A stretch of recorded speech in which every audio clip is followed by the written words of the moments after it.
Hello दोस्तों, आपका स्वागत है अपने ही खूबसूरत से यूट्यूब चैनल पर। आज कक्षा 10 इतिहास का चैप्टर 3 का ऑब्जेक्टिव पढ़ने जा रहे हैं। चैप्टर 3 का आपका नाम क्या है?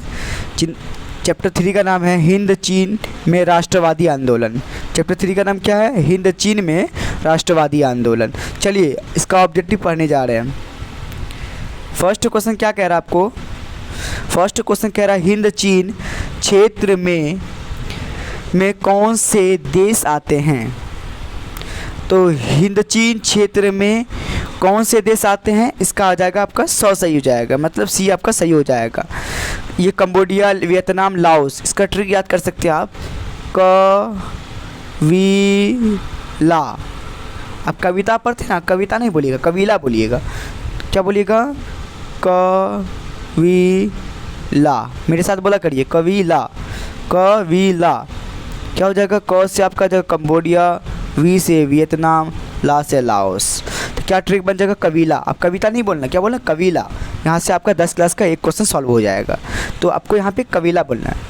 चलिए प्रश्न संख्या दूसरा पे जा रहे हैं। प्रश्न संख्या दूसरा क्या कह रहा है आपका? चलिए प्रश्न संख्या दूसरा क्या कह रहा है? अंकोर वाट का मंदिर कहाँ है? देखिए दोस्तों, अंकोर वाट का जो मंदिर है, राजा सूर्यवर्मा द्वितीय ने इसका निर्माण करवाया था। ये जो आपका कंबोडिया में, कहाँ पे? कंबोडिया में। आपका आपका डी सही हो जाएगा ना, दो सही हो जाएगा। डी मतलब दो। यहाँ पे ऑप्शन में आपको ABCD, एग्जाम में ABCD देके ऑप्शन देगा ना। चलिए तो क्या हो जाएगा? ये सही हो जाएगा, कंबोडिया। चलिए अब प्रश्न संख्या 3 पे चल रहे। क्या कह रहा है? हिंद चीन पहुँचने वाले प्रथम व्यापारी कौन थे? हिंद चीन पहुँचने वाले प्रथम व्यापारी कौन थे? आपका जो ये करेक्ट आंसर हो जाएगा, हिंद चीन पहुंचने वाले प्रथम व्यापारी कौन थे? पुर्तगाली थे। कौन थे? पुर्तगाली थे। चलिए प्रश्न संख्या 4 की तरफ चल रहे हैं। प्रश्न संख्या 4 क्या कह रहा है आपको? हिंद चीन में बसने वाले फ्रांसीसी कहे जाते थे। हिंद चीन में बसने वाले फ्रांसीसी कहे जाते थे। इसका क्या हो जाएगा? कोलोन कहा जाते थे। क्या कहा जाता है? कोलोन। तो कोलोन सही हो जाएगा आपका। चलिए प्रश्न संख्या 5 क्या कह रहा है आपको? नरोत्तम सिंहाणु कहाँ के शासक थे? तो नरोत्तम सिंहाणु कहाँ के शासक थे? आपका ये हो जाएगा कंबोडिया। कहाँ के शासक थे? कंबोडिया का। चलिए प्रश्न संख्या 6 की तरफ बढ़ रहा है। प्रश्न संख्या 6 क्या कह रहा है आपको? प्रश्न संख्या 6 कह रहा है आपको,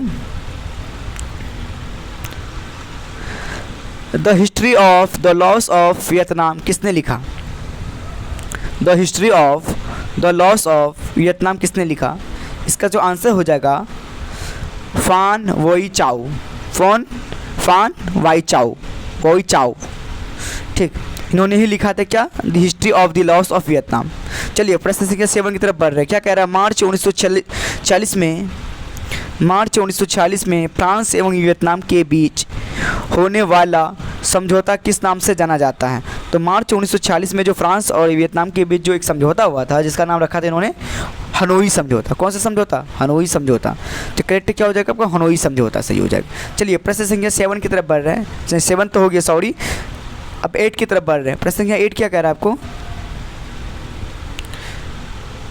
किस प्रसिद्ध दार्शनिक ने एक अदालत लगातार अमेरिका को वियतनाम युद्ध के लिए दोषी करार दिया? फिर से हम रिपीट कर रहे हैं। किस प्रसिद्ध दार्शनिक ने एक अदालत लगातार अमेरिका को वियतनाम युद्ध के लिए दोषी करार दिया? तो इसका जो आंसर हो जाएगा, आपका जो आंसर हो जाएगा, ये हो जाएगा आपका रसेल। किसने? रसेल ने, है ना। चलिए प्रश्न संख्या आपका बढ़ रहा है 9 की तरफ।